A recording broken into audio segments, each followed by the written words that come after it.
apology. Fine. That's mine. Bahala ka na sa buhay mo kung ano yun. Opo.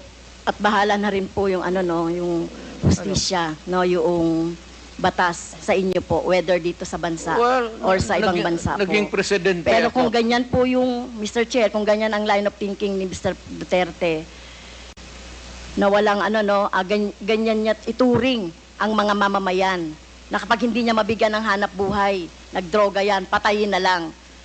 So what kind of thinking of that, Mr. Chair? Right thinking. That's yours. What Niyo yun? what can you think of? It's the right thinking. I don't believe in you. Well, Okay, next, Mr. I'm not Chair. asking you to believe in me. Okay, fine. Far from it.